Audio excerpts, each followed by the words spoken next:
Welcome, everybody, to History Analyzed. I'm your host, Mark Palmer. This is a podcast which examines historical events and issues. The issue we're analyzing today, the atomic bomb. Since this is a long and complicated topic, I've broken down this episode into two parts. So, let's proceed with part one of the atomic bomb. In the summer of 1939, physicist Leo Szilard prepared a letter to President Franklin Roosevelt. But Leo Szilard did not put his name as the author of the letter. He knew that for the president to take the letter seriously, it would have to be signed by the most famous scientist in the world. So on August 2, 1939, Leo Szilard and fellow physicist Edward Teller drove out to Peconic, Long Island to meet with Albert Einstein. They told Einstein why they were there and showed him the letter. He read it over, agreed, and signed it. The main part of the letter advised the president that it might become possible to set up a nuclear chain reaction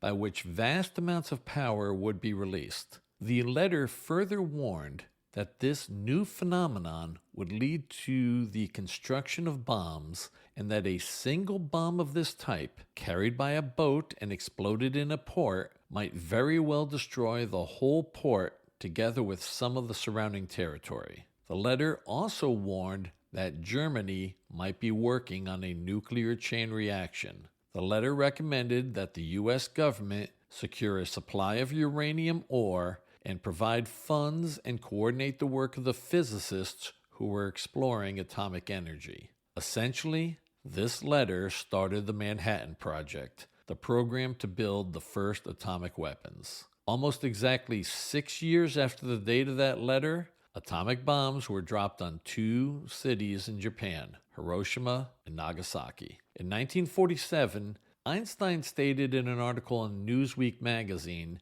that he regretted signing that letter. He was quoted as saying, "Had I known that the Germans would not succeed in producing an atomic bomb, I would never have lifted a finger." By the end of World War II, the Western Allies discovered that the Germans never got close to developing atomic weapons. One reason for this was their insane racial policies, which drove so many brilliant physicists from Europe before the war. Great minds like Einstein, Leo Szilard, Edward Teller, and others had fled to America to escape the deranged racial policies of the Nazis. I think Einstein was wrong with his regrets. Of course, the world would be better if nuclear weapons did not exist. I don't think any rational person would argue against that. But as the saying goes, hindsight is 20/20. In August 1939, World War II was clearly on the horizon. In fact, the war broke out 1 month later, on September 1, 1939, when Germany invaded Poland. What would have happened if the fears of Leo Szilard were realized and the Nazis had developed nuclear weapons? Fortunately for the world, Hitler did not think much about atomic research. The Germans never even got to the point of producing a nuclear chain reaction. In case you're wondering about the Japanese, they never seriously considered developing atomic weapons. I shudder to imagine what the Nazis would have done with nuclear weapons, especially considering that they developed rockets like the V-2. Does anybody believe that Hitler and all of his psychotic henchmen would have hesitated to use atomic bombs indiscriminately? If the Germans had developed atomic weapons before the United States, it would have meant a Nazi victory, and all of Hitler's psychotic plans for world domination and extermination of entire peoples would have been realized. The world was lucky that so many of these top European physicists happened to be Jewish and came to the United States in the 1930s. Instead of working for the Nazis, these geniuses helped the U.S. I've mentioned their names, so now let's take a quick look at some of these men who were influential in developing the atomic bomb. Let's start with Leo Szilard. He was born in Budapest, Hungary, and studied physics in Berlin. When Hitler rose to power, Szilard moved to England, where he developed his theory of a nuclear chain reaction. He moved to New York, and in 1940 became an American citizen. Eugene Wigner was another Hungarian-born physicist. In the 1930s, he moved to the U.S. to escape the Nazis. His specialty was atomic nuclei. Edward Teller was also Hungarian-born. Like Szilard, Teller studied physics in Germany. He moved to England and in 1935 moved to the U.S. He's now primarily known in history as the father of the hydrogen bomb. That was a much more powerful version of a nuclear explosive which was developed by the U.S. in 1952. Enrico Fermi was born and raised in Italy. In 1936, he discovered the statistical laws which are now known as the Fermi statistics. Fermi was not Jewish, but fortunately for the world, he married a Jewish woman, which caused him to leave Europe and move to the U.S. in 1938. He was instrumental throughout the Manhattan Project and is mostly noted for a series of experiments below the stadium at the University of Chicago, which led to the atomic pile and the first controlled nuclear chain reaction. As you can see, a lot of the key physicists on the Manhattan Project were Europeans that escaped the Nazis. But the man in charge of developing the atom bomb for the U.S.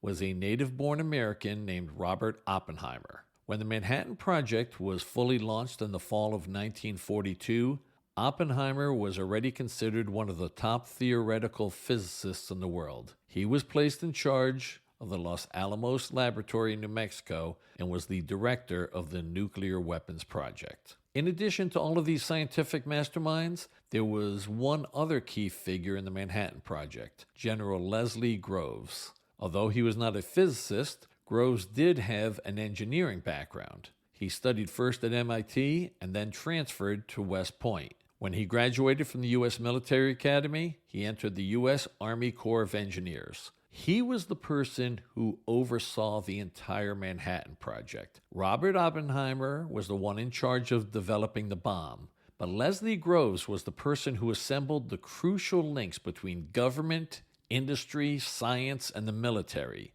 The Manhattan Project cost approximately $2 billion. People usually think it was the most expensive program of World War II for the U.S., but it wasn't. The development of the B-29 Superfortress bomber cost approximately $3 billion. That was the largest bomber plane built until that time. It had a tremendous range of approximately 3,500 miles.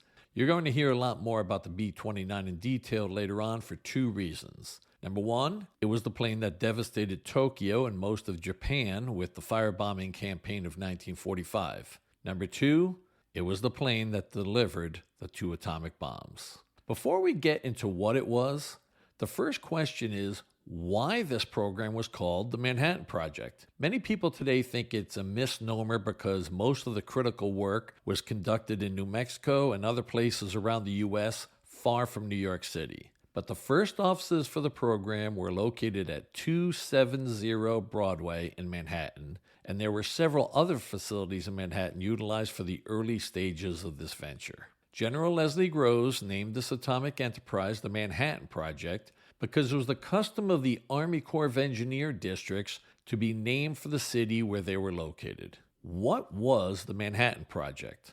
Simply stated, it was the American program during World War II to develop nuclear weapons.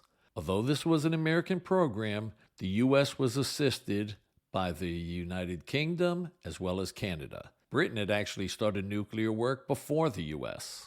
That August 1939 letter, drafted by Leo Szilard and signed by Albert Einstein to Franklin Roosevelt, delivered results.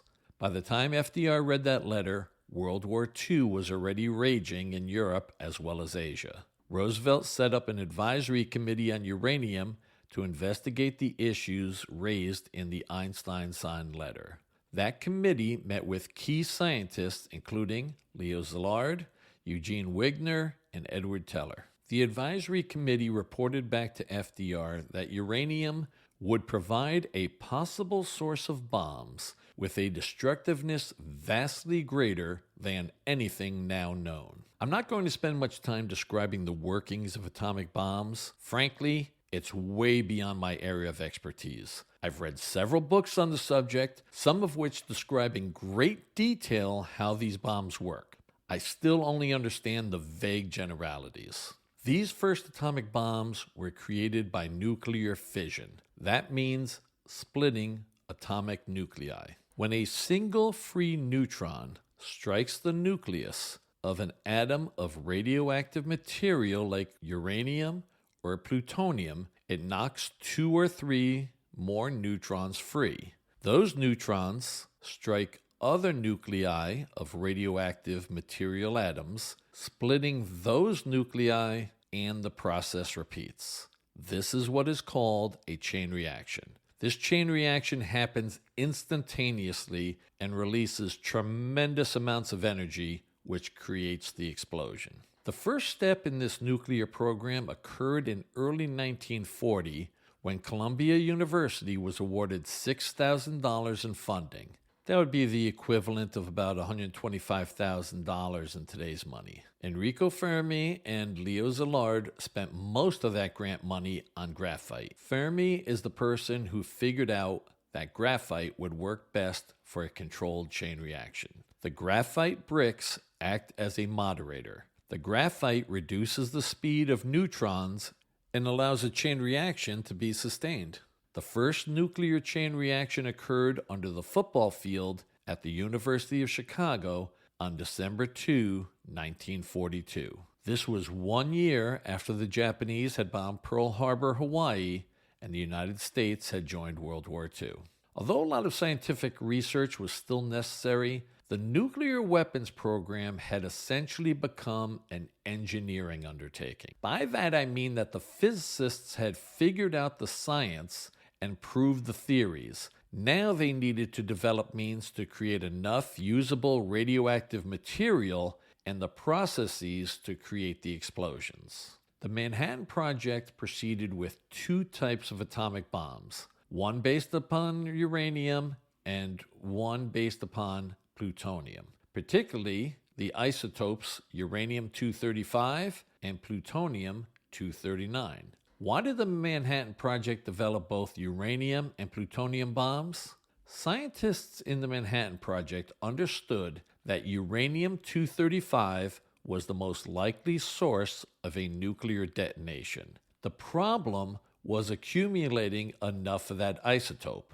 Only about 7% of natural uranium is the isotope uranium-235. The most common uranium isotope is uranium-238, but it was not considered suitable for a nuclear weapon. In 1942, General Leslie Groves selected a sparsely populated area of Oak Ridge, Tennessee, to build a massive facility to enrich uranium to create the isotope uranium-235. By the end of the war, over 80,000 people were working at the Oak Ridge facility. What about plutonium as a basis for an atom bomb? Although uranium was discovered in the late 1700s, plutonium was a new element. Plutonium was only discovered in December 1940 at the University of California at Berkeley. By the way, it was named plutonium after the 9th planet, Pluto, since the 2 previously discovered elements, uranium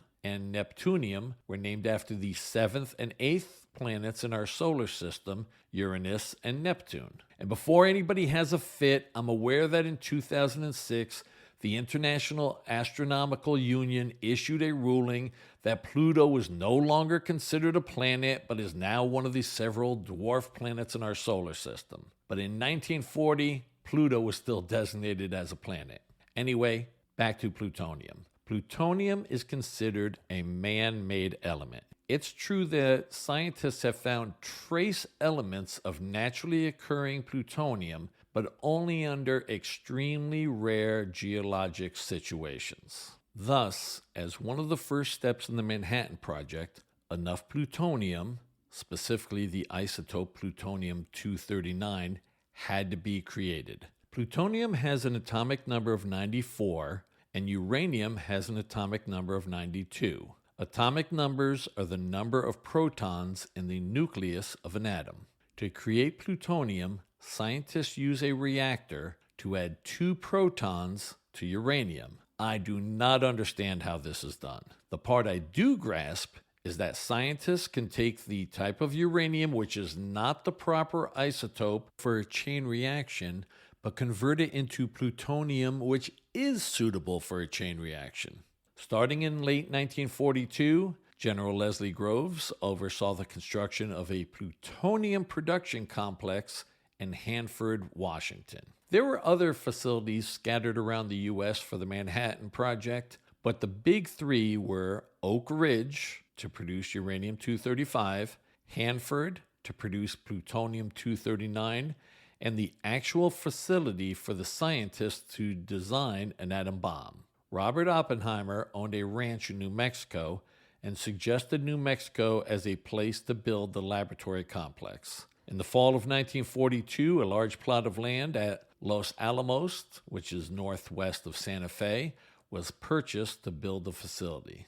As I mentioned earlier, at the Los Alamos complex, Robert Oppenheimer and his crew developed two types of atom bombs, one based on uranium and the other based on plutonium. Why did they develop two types of atomic bombs?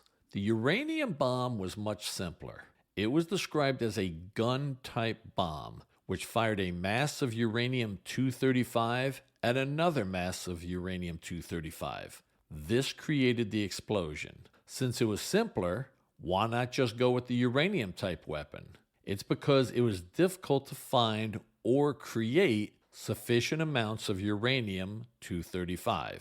Scientists could create plutonium much easier, including the important isotope of plutonium-239, as they were doing in the nuclear reactors in Hanford, Washington. The gun-type bomb would not create a nuclear explosion using plutonium. So scientists at the Los Alamos facility developed the implosion-type bomb. That means using explosive charges to compress a sphere of plutonium very rapidly to a density sufficient to make it reach critical mass and produce a nuclear explosion. Apparently, this was a much more difficult device than the gun-type bomb used for uranium. Although it was the more complicated device, the fact that they could produce plutonium much easier than weapons-grade uranium made a plutonium bomb a lot more attractive. Robert Oppenheimer's team at Los Alamos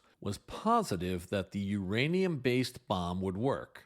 They were so sure of it that they didn't even test a uranium-based bomb before they used it on Hiroshima. The scientists at Los Alamos were not as positive about the plutonium bomb, so they decided to test it. The code name for the nuclear test was Trinity. The test occurred at the bombing range near Alamogordo Army Airfield in New Mexico. The plutonium-based test weapon was nicknamed the Gadget. It was exploded early in the morning, matter of fact, before sunrise, on July 16, 1945. The test was a complete success.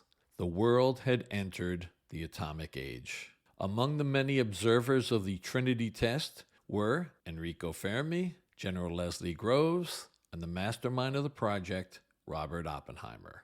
Oppenheimer later recalled that the explosion made him think of a verse from the Hindu holy book, the Bhagavad Gita. Now I am become death, the destroyer of worlds. The gravity of the situation was not lost on Oppenheimer or, presumably, any of the other people who witnessed the giant mushroom cloud in New Mexico that day. What was Japan's military situation in July 1945?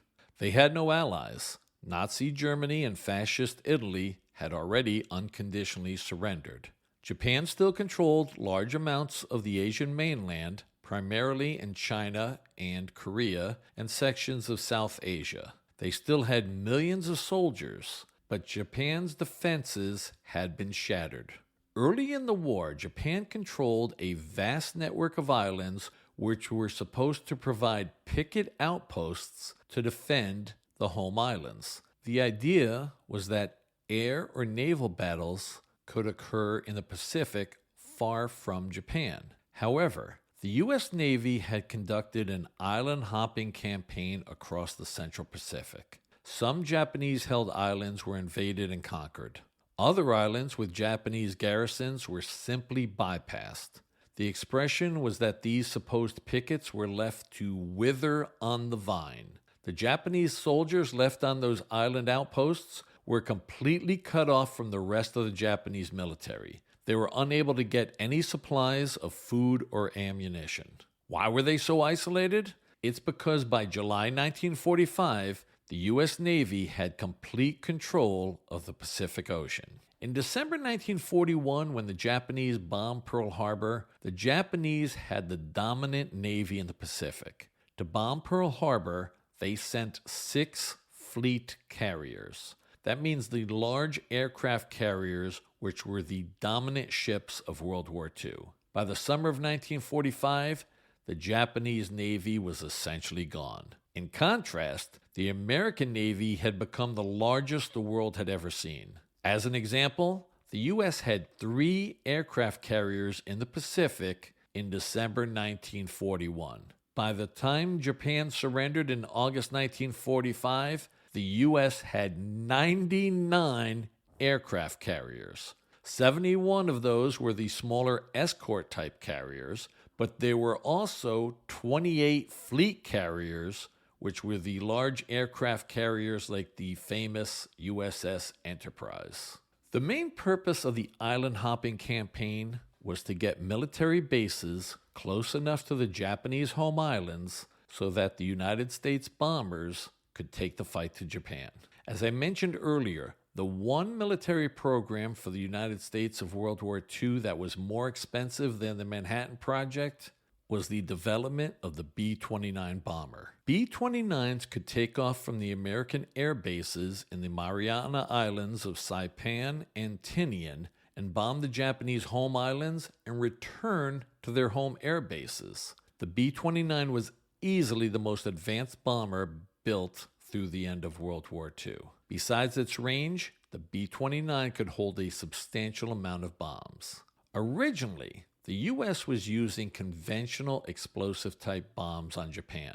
These were the type of bombs that blow up buildings and things and people. This was part of the precision bombing campaign. Theoretically, precision bombing meant bombing during the day so the crews could see their targets. U.S. planes used the Norden bomb site, which was a technological marvel for the time. The idea was that they could bomb specific facilities of military importance. The distance to the 4 main islands of Japan from the forwardmost U.S. air bases was far too great for any planes other than B-29s. This meant that the bombers could not have fighter planes to escort them and protect the B-29s. To avoid being shot down, the B-29s flew at very high altitudes. But high-altitude bombing meant that the bombs were blown all over the place by the jet stream. In World War II, the jet stream was not fully understood.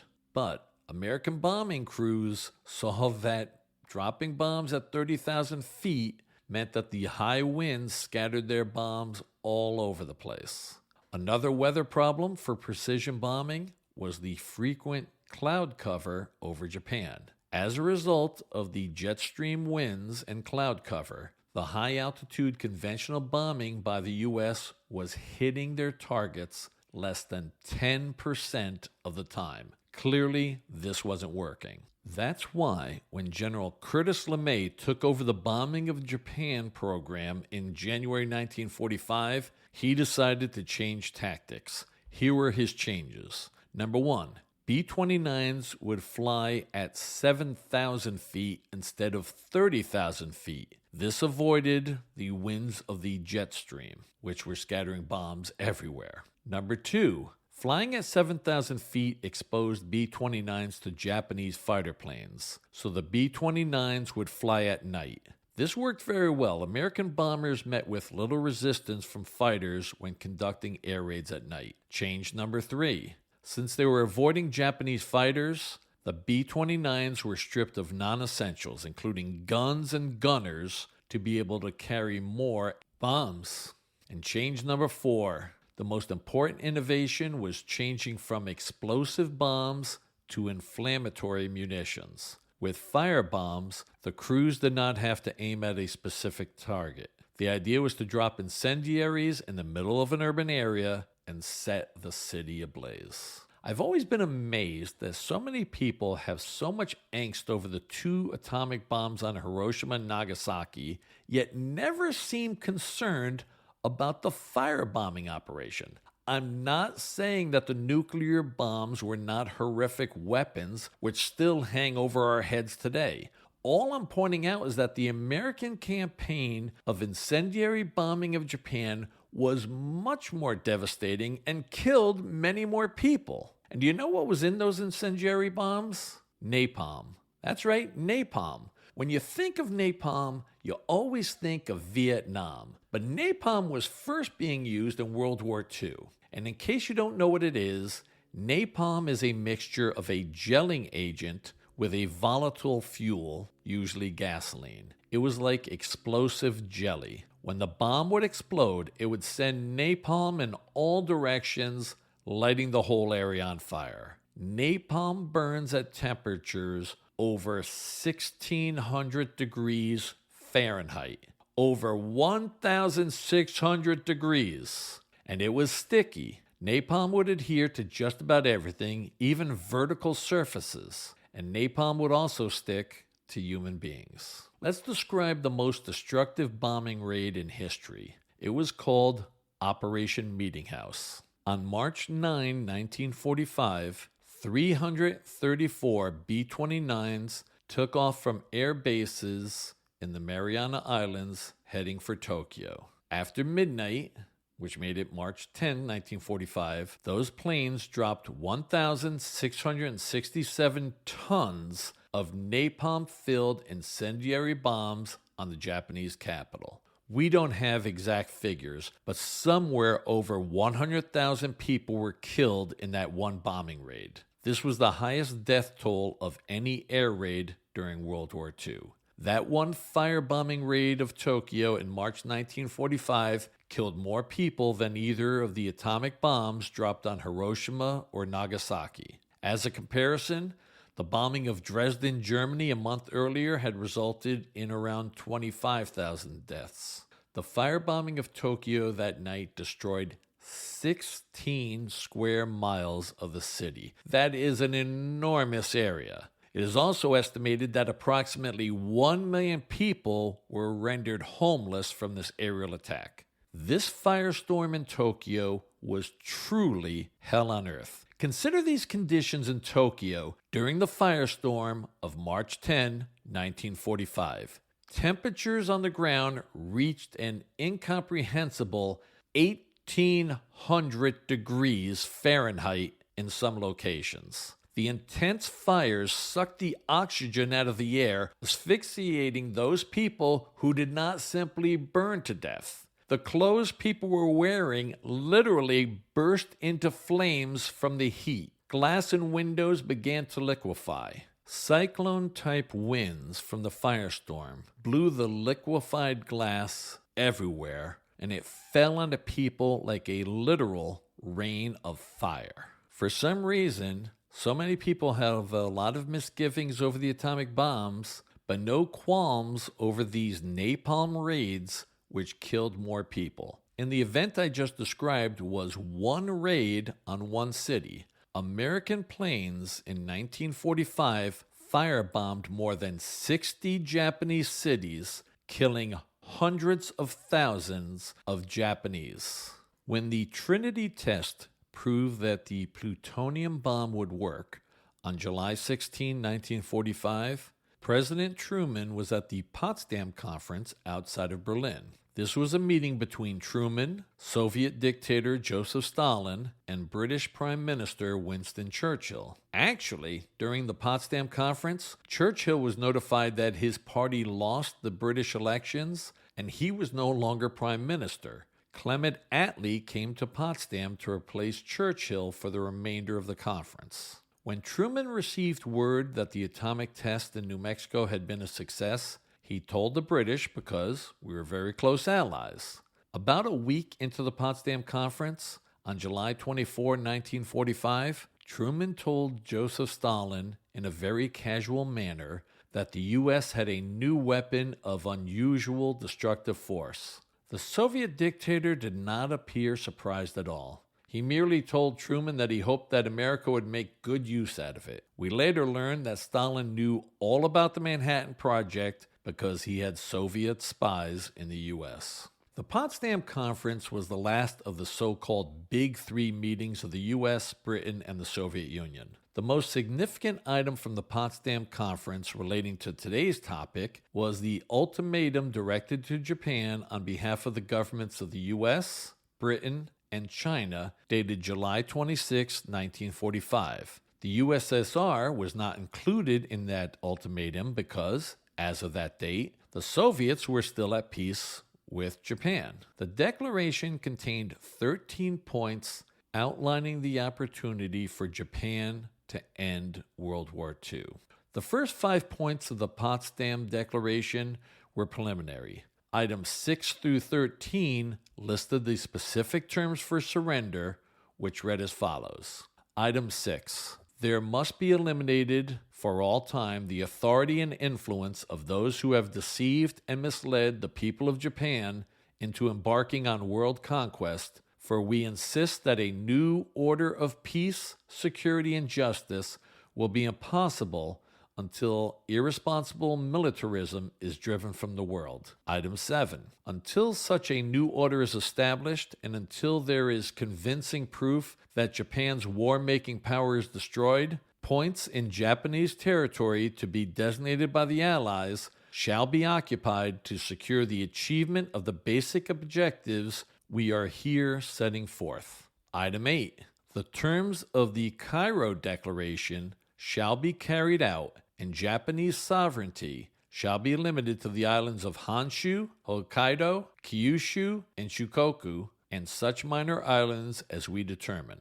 Item 9. The Japanese military forces, after being completely disarmed, shall be permitted to return to their homes with the opportunity to lead peaceful and productive lives. Item 10. We do not intend that the Japanese shall be enslaved as a race or destroyed as a nation, but stern justice shall be meted out to all war criminals, including those who have visited cruelties upon our prisoners. The Japanese government shall remove all obstacles to the revival and strengthening of democratic tendencies among the Japanese people. Freedom of speech, of religion, and of thought, as well as respect for the fundamental human rights, shall be established. Item 11. Japan shall be permitted to maintain such industries as will sustain her economy and permit the exaction of just reparations in kind, but not those industries which would enable her to rearm for war. To this end, access to, as distinguished from control of raw materials, shall be permitted.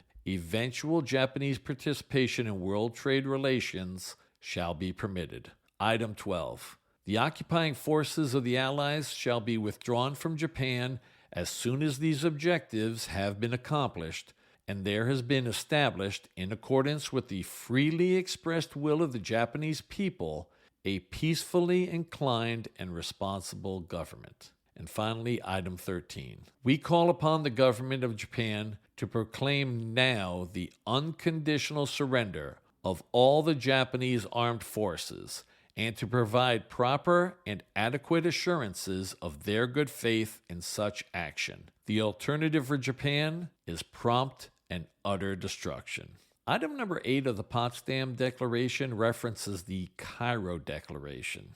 A conference was held in Cairo, Egypt in November 1943 involving Franklin Roosevelt on behalf of the U.S., Winston Churchill on behalf of Britain, and Generalissimo Chiang Kai-shek of the Republic of China. The Soviet Union was not represented at that conference. The three allies at Cairo issued a joint declaration directed to Japan, which read as follows.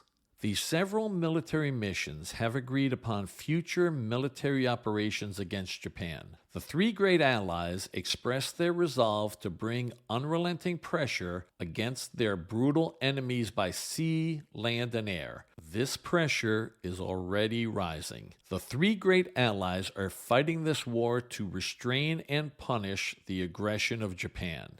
They covet no gain for themselves and have no thought of territorial expansion. It is their purpose that Japan shall be stripped of all the islands in the Pacific which she has seized or occupied since the beginning of the First World War in 1914, and that all the territories Japan has stolen from the Chinese, such as Manchuria, Formosa, the Pecadores, shall be restored to the Republic of China. Japan will also be expelled from all other territories which she has taken by violence and greed. The aforementioned three great powers, mindful of the enslavement of the people of Korea, are determined that in due course Korea shall become free and independent. With these objects in view, the three allies, in harmony with those of the United Nations at war with Japan, will continue to persevere in the serious and prolonged operations necessary to procure the unconditional surrender of Japan. What all of this meant was that by July 26, 1945, the Japanese had been advised of the specific items for surrender.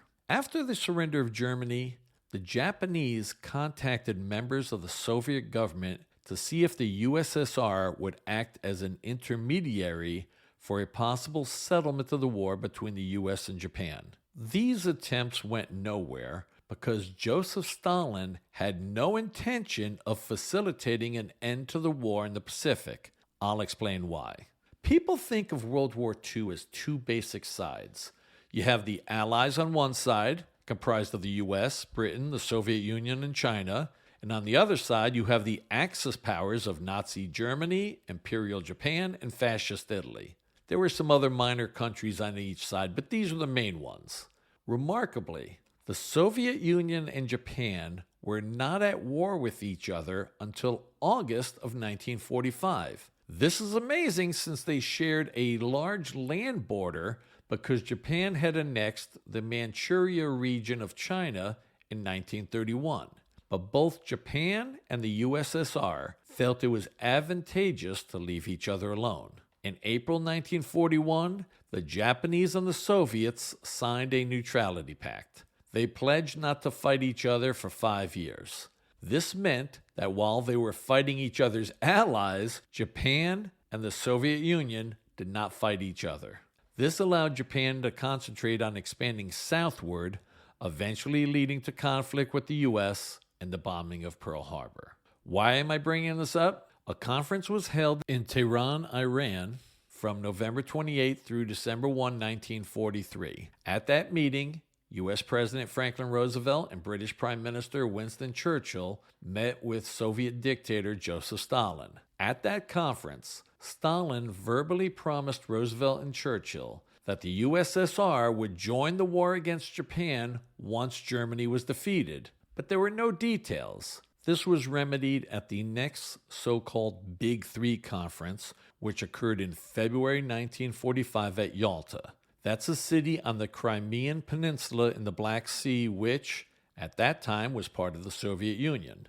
It was clear that Germany was close to defeat, but that Japan might hold out for a long time. In February 1945, it was unknown whether the atomic weapons would work, so the concern of the Western Allies was how to defeat Japan after Germany surrendered. At the Yalta Conference in February 1945, FDR pressed Stalin to a specific commitment of going to war against Japan once Germany was defeated. Stalin agreed to wage war in Japan within 3 months of the surrender of Germany. VE Day, meaning victory in Europe, was May 8, 1945. This meant that the Soviets were pledged to fight Japan by August 8, 1945. For once, Joseph Stalin was true to his word.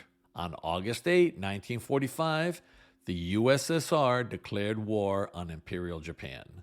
Now, some people are under the delusion that the Soviets declared war on Japan just because Stalin was fulfilling a promise to America and Britain. That was definitely not it. Stalin was a monster who only did things that were in his best interests. Stalin wanted to get into the Pacific War to gain territories.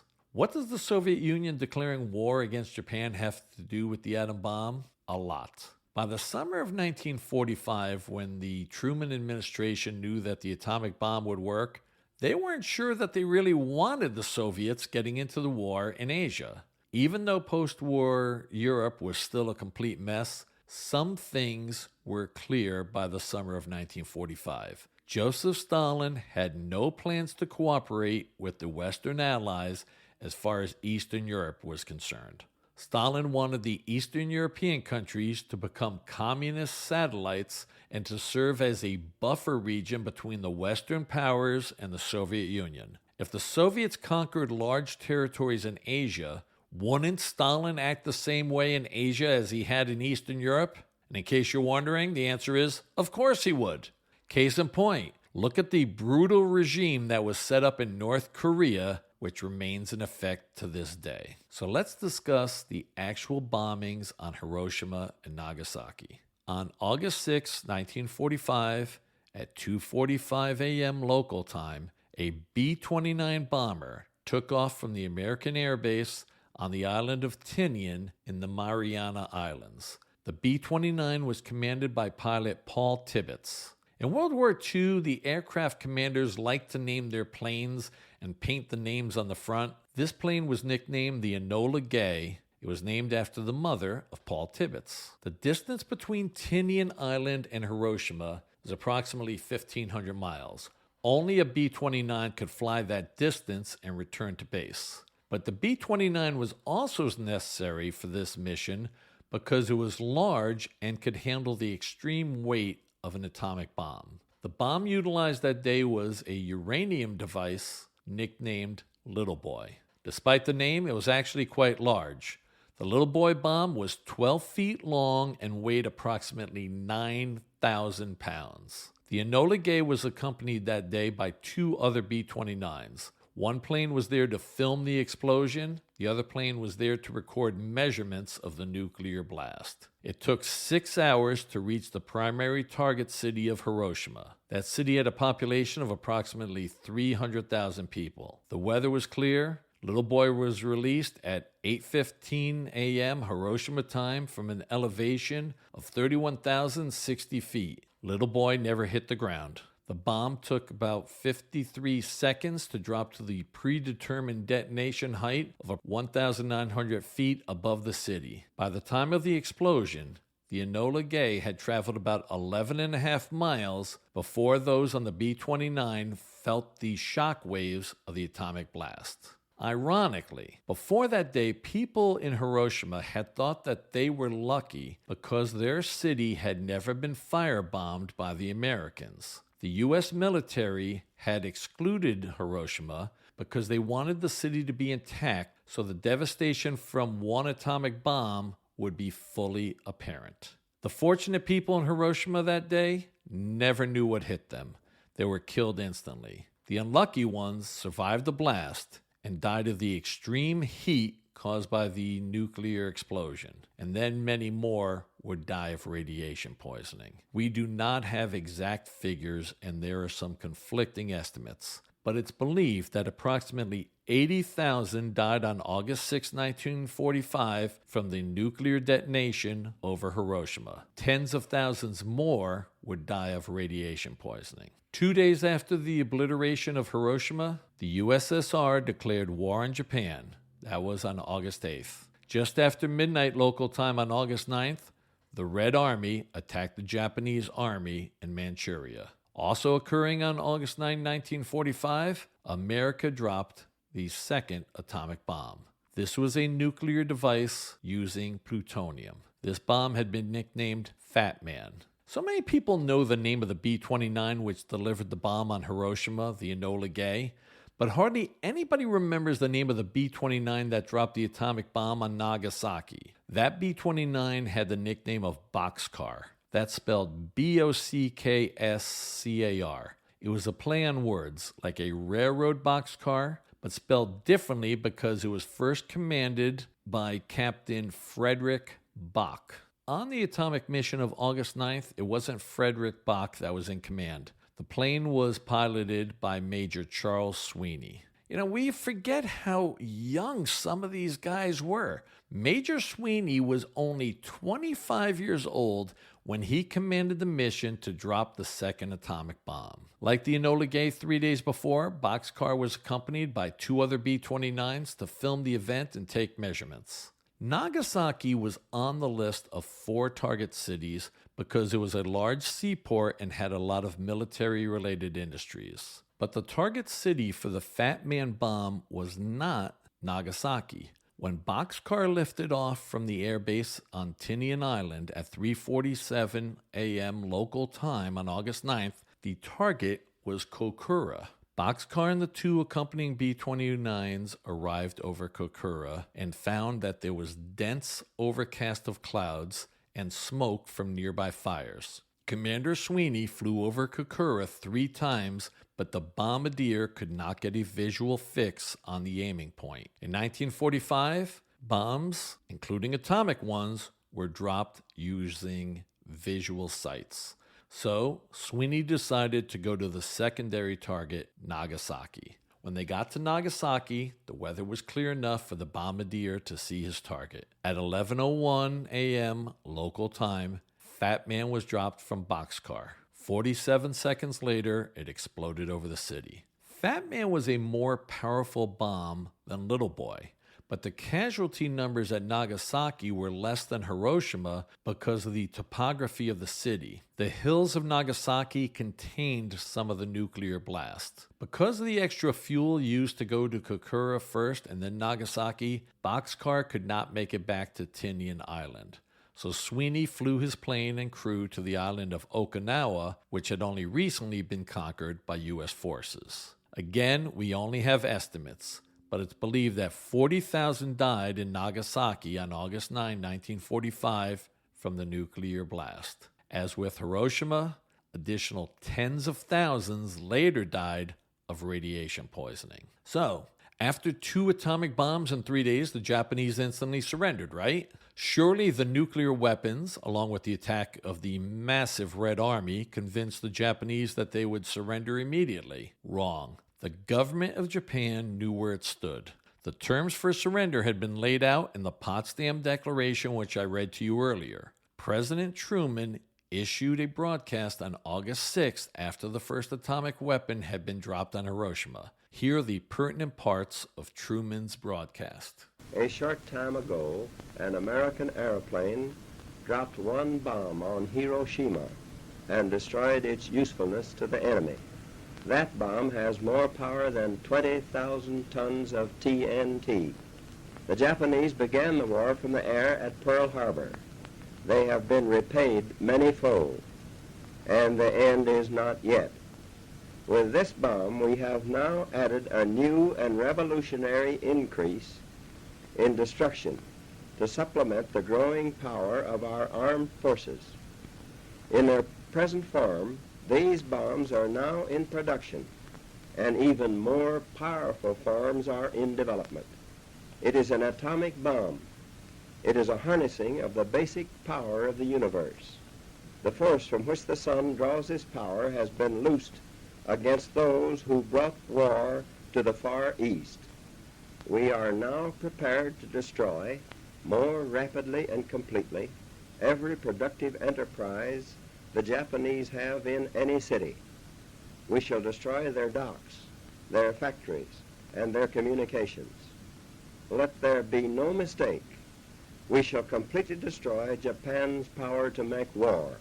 It was to spare the Japanese people from utter destruction that the ultimatum of July the 26th was issued at Potsdam. Their leaders promptly rejected that ultimatum. If they do not now accept our terms, they may expect a rain of ruin from the air, the like of which has never been seen on this earth. So why didn't Japan immediately surrender? It was because of the political structure running the country at that time. Here was the situation. Decisions such as whether or not to surrender had to be made by the Supreme Council for the direction of the war. This council had been created in 1944 and consisted of the Prime Minister, the Minister of Foreign Affairs, the Minister of the Army, the Minister of the Navy, Chief of the Army General Staff, and Chief of the Navy General Staff. This council is usually referred to as the Big Six.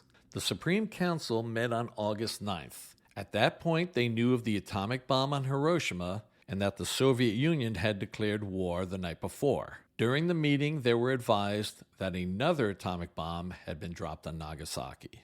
Remarkably, the news of 2 atomic bombs and the Soviet entry into the war did not convince the Big Six to immediately surrender. They were split 3-3 about whether or not to keep fighting or whether to surrender. The 3 members of the Supreme Council who wished to surrender were the Prime Minister, Foreign Minister Togo, and Minister of the Navy, Admiral Yonai. They were willing to accept the Potsdam Declaration provided that Japan could keep its emperor. The other 3 members of the Big Six were Minister of the Army, General Anami, Chief of the Army General Staff, General Umetsu, and Chief of the Navy General Staff, Admiral Toyoda. Those 3 members of the Supreme Council would only agree to surrender with these 4 conditions. Number 1, the emperor would remain as head of state. Number 2, Japan would handle its own disarmament. Number 3, any Japanese accused of war crimes would be tried by the Japanese themselves in Japan. And number 4, there would be no occupation of Japan. It was clear that the Allies would not accept those terms. So the military leaders proposed to continue fighting until the U.S. and its allies would agree to those 4 conditions. Under the Japanese governing system, the Big Six of the Supreme Council could only act when they were unanimous. As I just explained, the Big Six were split 3-3. Kantaro Suzuki had only become prime minister in April 1945 when he was 77 years old. Suzuki understood that the only way to break the 3-3 deadlock of the Supreme Council was to involve the emperor. There is still debate to this day as to how much of a role Emperor Hirohito had in the events of World War II, but we know he got involved in this matter. Prime Minister Suzuki thought direct intervention by Emperor Hirohito was necessary. Hirohito agreed. The Imperial Conference was called late at night on August 9 that went past midnight into August 10th. Attending this meeting were the so-called Big Six of the Supreme Council and the Emperor. Hirohito broke the 3-3 tie. He sided with the Prime Minister, the Foreign Minister, and the Minister of the Navy to accept the Potsdam Declaration with the caveat that the Emperor would remain as the head of Japan. The Japanese government sent this conditional surrender offer to the Allies using the Swiss as a go-between. U.S. Secretary of State James Burns drafted a reply to the Japanese conditional offer of surrender. The reply was approved by representatives of Britain, China, and the USSR. It was sent to the Japanese on August 11, 1945, again using the Swiss as a go-between. The Allies would accept the Japanese surrender, provided that the Japanese understood that the emperor would just be ceremonial and have no power. The Allied statement to Japan on August 11 addressed this issue with the following language. With regard to the Japanese government's message accepting the terms of the Potsdam Proclamation, but containing the statement, with the understanding that the said declaration does not comprise any demand which prejudices the prerogatives of His Majesty as a sovereign ruler, our position is as follows. From the moment of surrender, the authority of the Emperor and the Japanese government to rule the state shall be subject to the Supreme Commander of the Allied Powers, who will take such steps as he deems proper to effectuate the surrender terms. The Emperor will be required to authorize and ensure the signature by the government of Japan and the Japanese Imperial General Headquarters of the surrender terms necessary to carry out the provisions of the Potsdam Declaration, and shall issue his commands to all of the Japanese military, naval, and air forces, and to all of the forces under their control, wherever located, to cease active operations and to surrender their arms, and to issue such other orders as the Supreme Commander may require to give effect to the surrender terms. The ultimate form of government of Japan shall, in accordance with the Potsdam Declaration, be established by the freely expressed will of the Japanese people. The armed forces of the Allied powers will remain in Japan until the purposes set forth in the Potsdam Declaration are achieved.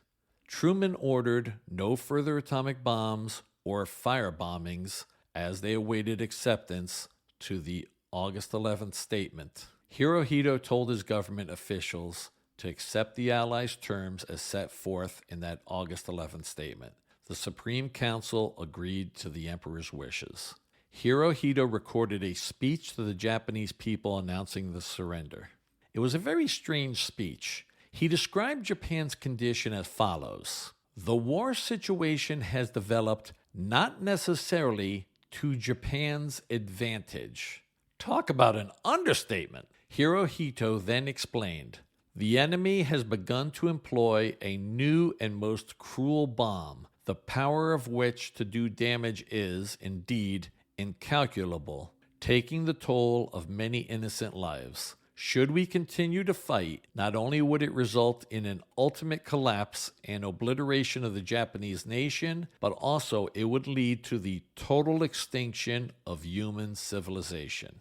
Hirohito never used the term surrender. The emperor told his subjects, "We have resolved to pave the way for a grand peace for all the generations to come by enduring the unendurable and suffering what is unsufferable."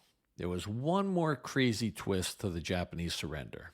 After Hirohito recorded the speech and ordered that it be broadcast at noon on August 15, 1945, a group of army officers launched an attempted coup d'etat. The short version of the story is this: these army officers entered the palace grounds on the night of August 14th. They planned on destroying the emperor's recorded speech, thinking that would stop the actual surrender. They never did find the recorded speech and eventually realized that the coup d'etat had failed, and so they killed themselves. As I said at the beginning of this episode, this is only part one of a two-part installment regarding the atom bomb. I've now set forth what happened. In the second part of this episode, I will investigate the issues and arguments as to whether the atom bomb was necessary or justified. That's it for today. Thank you for listening. Catch you next episode, which will be part 2 of the atomic bomb.